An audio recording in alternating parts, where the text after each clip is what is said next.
a violência contra a mulher. O dia 10 de outubro é o dia onde comemora-se, o Dia Nacional, onde comemora-se o dia de combate à violência contra a mulher. E para falar sobre esse assunto, que ainda é, infelizmente, uma causa que precisa de toda a atenção, porque ainda é muito frequente os casos de situações como essa, nós estamos recebendo agora a doutora Natália Figueiredo, que é delegada, para conversar com a gente. Doutora, bom dia, muito obrigada pela presença, seja bem-vinda ao programa. Bom dia, Nayane, bom dia a todos e agradeço o convite e principalmente para tratar de um tema tão importante que é a violência contra a mulher. O debate da violência contra a mulher precisa acontecer nas escolas, no seio familiar, na televisão, nas redes, no sentido de ser algo educativo, para que as futuras gerações não sofram tanto quanto as gerações anteriores, que nós mulheres possamos ter dignidade. Doutora, para começar a nossa conversa, eu gostaria que você caracterizasse o que é a violência contra a mulher, para que as nossas telespectadoras possam, de repente, identificar se elas estão vivendo uma violência. Bem, a violência contra a mulher, ela é uma violência de gênero, né? Uma violência em que a mulher ela é vista como subalterna, com menos importância em relação ao homem. O homem enxerga essa mulher com menosprezo e discriminação, né? Isso, infelizmente, é secular, né? Desde que o mundo é mundo, nós mulheres ainda somos vistas com menos importância comparada ao homem. E daí, como você falou, a importância de a gente tratar desse tema, principalmente aí eu até reforço a questão de tratar nas escolas. Porque muitos dos agressores são crianças e adolescentes que vivem num contexto familiar de violência. Então, o papel da escola, justamente nesse sentido de conscientização.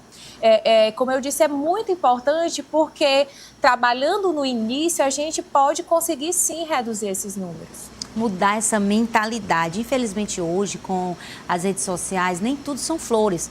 Há também se levantando um movimento entre os jovens homens, ainda de revolta contra as mulheres, um movimento Red Pill, um movimento onde esses jovens têm ódio das mulheres simplesmente por elas serem mulheres. Por isso, essa demanda tão necessária dessa conversa. Doutora, ainda dentro desse assunto, quais são os tipos de violência que uma mulher pode sofrer? Olha, a Lei Maria da Penha, ela trata de 5 tipos de violência. A violência física, que é a mais comum e muitas mulheres acreditam que seja a única, né? Que é justamente aquela questão das agressões físicas. Só que a gente tem as outras formas de violência. A violência sexual e muitas mulheres, Nayane, não se apercebem como vítimas nesse contexto de violência sexual, porque pensa que a relação sexual é uma obrigação na constância do casamento ou da união estável. Então, eu já peguei alguns casos, principalmente no interior, quando fui delegada da mulher, em que as mulheres eram vítimas de violência sexual e não se apercebiam. Aí nós temos também a violência moral, que é o xingamento, né, a questão da difamação, injúria, calúnia. Temos a violência patrimonial, que é aquela em que, um dos exemplos, o agressor, ele se apropria, por exemplo, do salário de sua mulher e leva leva somente para benefício próprio, não para a questão da família. E, por fim, também, nós temos a violência obstétrica, que também a gente já está sendo muito comum, né? Mulheres em que são submetidas, inclusive... A verdadeiras torturas. Exatamente, um sofrimento exacerbado no contexto do parto, né? E várias outras situações. Então, é importante a gente tratar sobre esse tema, sim. E, por fim, aliás, não menos importante, acho que tão importante, a questão da psicológica, da violência psicológica. Muitas mulheres vivem esse contexto, também não se apercebem como vítima, que é no contexto da relação em que ela é diminuída, é o controle exacerbado, o ciúme, e é uma violência que até então não era tipificada como crime, hoje já é previsto no Código Penal. Delegada Natália, durante a sua experiência, você como uma mulher e que viu toda essa violência de perto, fazendo ali os seus atendimentos, convivendo dentro da comunidade com situações cruéis, por que as mulheres, apesar de hoje já se falar muito das violências que acontecem, ainda permanecem? Há um preconceito muito grande, fica porque quer, apanha porque quer, mas as pessoas não entendem que há toda uma questão de uma dependência emocional, de padrões estabelecidos dentro da própria mente dessa mulher. Eu queria que você falasse sobre isso. Exato. Não existe mulher que gosta de apanhar. Ninguém gosta de apanhar.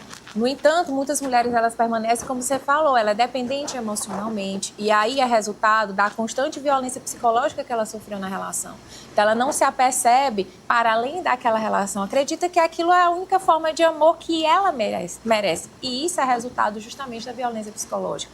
Dependência econômica. Muitas mulheres, elas abriram mão da sua vida profissional para cuidar da casa dos filhos.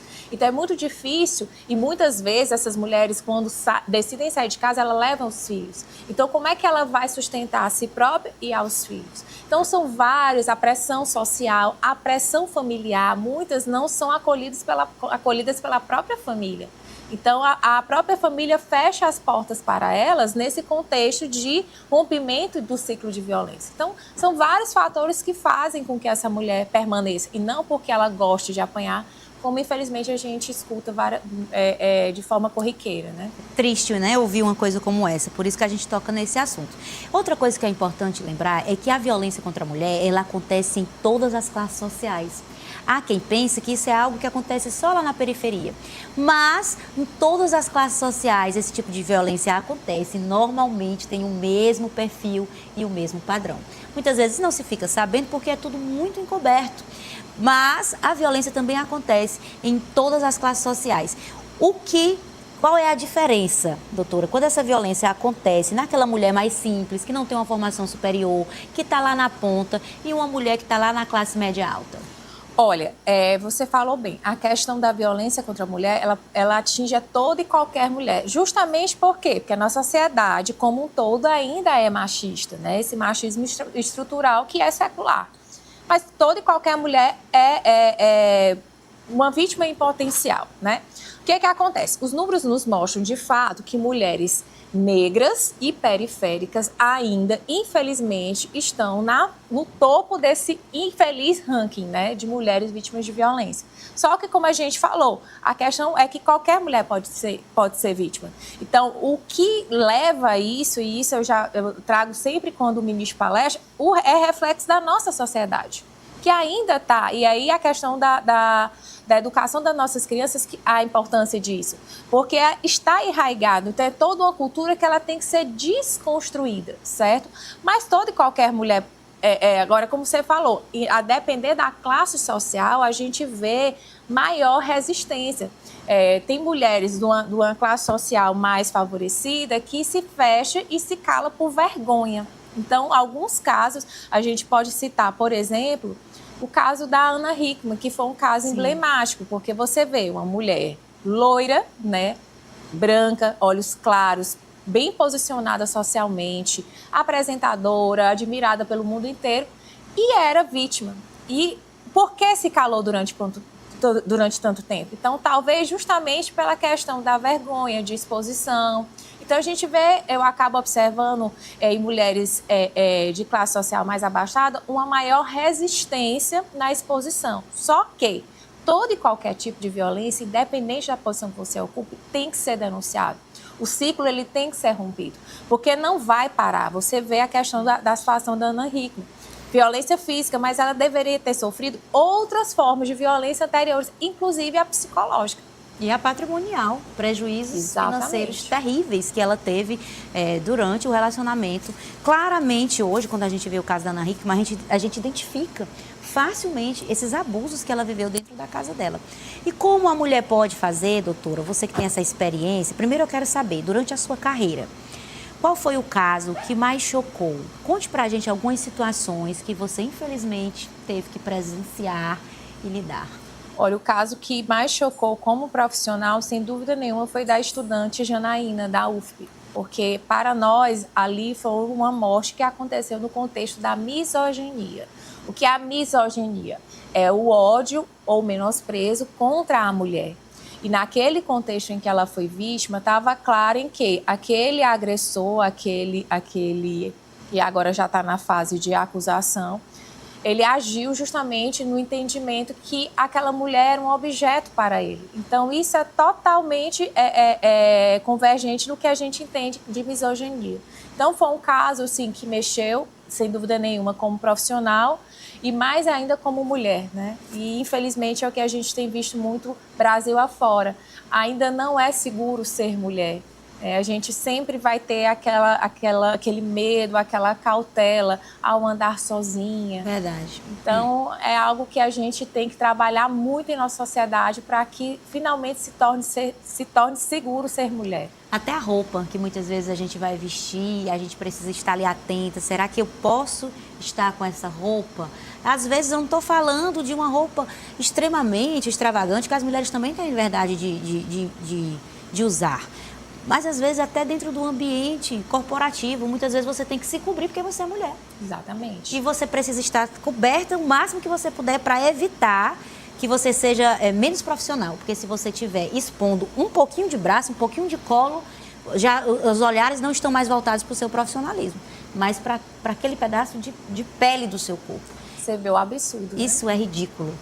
Bom, mas o que é que a mulher que está nos assistindo agora, delegada, que está passando por uma situação como essa, como a violência psicológica, como a violência patrimonial, como a violência física, entre outras que a senhora citou, pode fazer de maneira prática para quebrar o ciclo? O rompimento do relacionamento, sem dúvida alguma, e também a questão da denúncia. Se você está sendo vítima de violência doméstica familiar, é necessário e imprescindível que você realize a denúncia. Nós temos as delegacias de atendimento à mulher, em que há um atendimento multidisciplinar.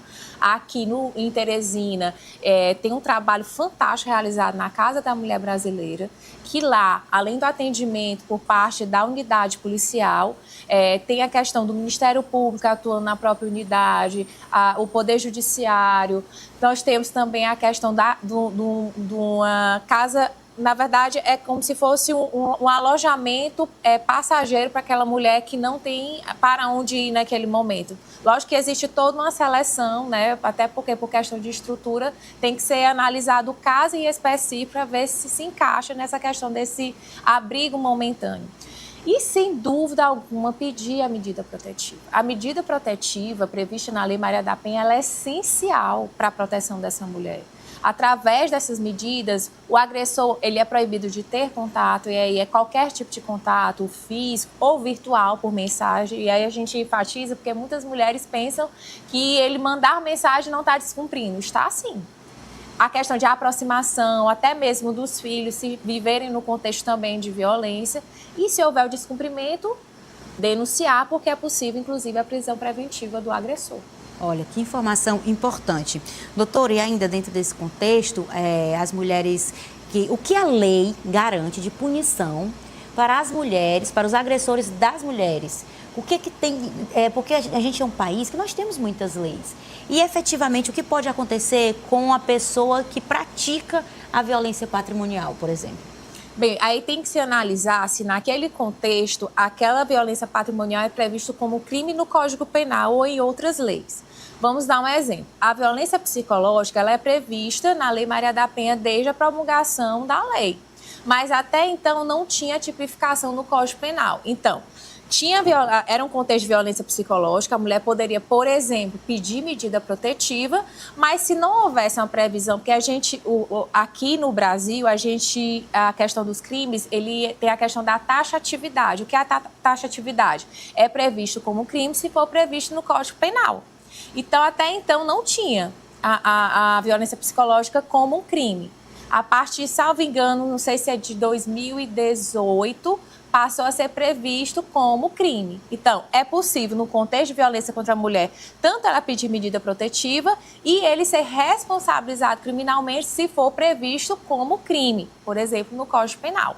No caso da violência patrimonial, essa mulher pode recuperar o que ela foi tomado dela desta maneira ilícita, sim, criminosa? Claro. E na violência patrimonial pode ter, por exemplo, no contexto de dano, por exemplo, o agressor, ele quebrou, por exemplo, o aparelho celular da vítima nesse contexto, né? Que a intenção dele era muito mais humilhá-la do que simplesmente quebrar o objeto. Mas nesse contexto ele quebrou. Nessa situação específica, o crime de dano é previsto no Código Penal. Então ele vai responder tanto por dano, como essa mulher, no contexto da Lei Maria da Penha, pode pedir medida protetiva. Então, a depender da situação, por exemplo, na violência patrimonial, como você colocou, pode ser que aquela determinada conduta seja prevista como crime no Código Penal. Então, ele é responsabilizado também criminalmente. Então, é importante você fazer aí o boletim de ocorrência, registrar todos os fatos, para que você não passe por uma questão ainda pior. Infelizmente, chegue o ápice dessa violência, que é a morte de muitas mulheres. Elas sempre, porque o agressor ele tem um perfil, não é isso, doutora? Sim. Conte pra gente como é o perfil desse, muitas vezes, companheiro, que a mulher acha que é o amor da sua vida, mas na verdade pode ser o assassino da sua vida. Ele sempre vai deixar sinais, né? Obviamente que um agressor ele não vai de pronto na agressão física propriamente, porque imagine um predador e a presa. Se logo no início ele mostrar suas garras, aquela presa vai fugir. Então, primeiro ele tem que encantar essa mulher. Então, muitas vezes, venha no contexto de ciúme exacerbado, que nós mulheres... E isso é justamente resultado da nossa sociedade machista. A gente acaba romantizando aquele ciúme, entendendo como um cuidado, né? O ciúme, ele tem um limite até que ele se torne uma violência. Então, quando ele passa a controlar os passos dessa mulher, a dizer com quem ela pode ter um contato social, aí aquele contexto já vai para uma questão de uma injúria, uma difamação, que é a questão do xingamento, de levantar falsamente alguma coisa em relação a essa mulher. Vai progredindo. Aí ele vai passando para a agressão física. Então, se não houver esse rompimento, e como a gente já analisou, a violência doméstica familiar ela é progressiva. Então, ela vai aumentando. Se não houver o rompimento, a gente pode sim chegar à situação irreversível, que é o feminicídio consumado. Doutora Natália, e para encerrar a nossa conversa, qual é o seu conselho? Eu gostaria que você olhasse agora para as nossas telespectadoras e deixasse a sua fala enquanto delegada, que é engajada nesta causa, e também enquanto mulher. Qual é o principal conselho para as mulheres que estão nos assistindo agora, quando o assunto é violência contra a mulher? Eu acho que a relação ela tem que nos acrescentar, né? Nos trazer carinho, amor, companheirismo, né? Você se sentir amada, cuidada. Quando a relação ela te traz sofrimento, não é uma relação saudável, não é isso que você merece. Então, o meu conselho é que se baixe, se ame. O amor próprio ele é essencial para a gente entender que tipo de amor a gente merece.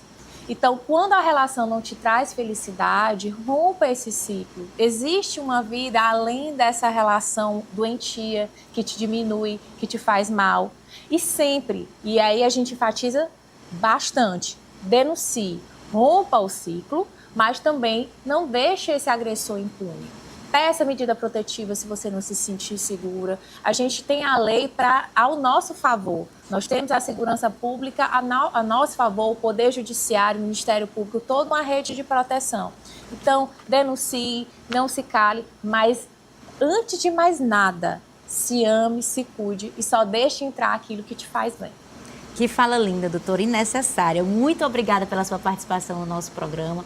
Foi um prazer conhecê-la mais de perto e obrigada por você existir e defender tantas de nós diante de situações tão absurdas. Continue levando esse trabalho. Eu acredito que o nosso trabalho é a extensão do propósito de Deus na nossa vida. Sim. E talvez através da nossa conversa aqui hoje, muitas mulheres que estão aí do outro lado vão romper esse ciclo e mudar destinos. É isso que a gente espera para as mulheres, não é, doutora? Verdade. Que Deus abençoe a todos nós e, como você falou, Ele nos traz propósitos, né? Então, quem sabe, e acredito muito que essa nossa conversa esteja fazendo diferença na vida de alguma mulher. É verdade. Bom...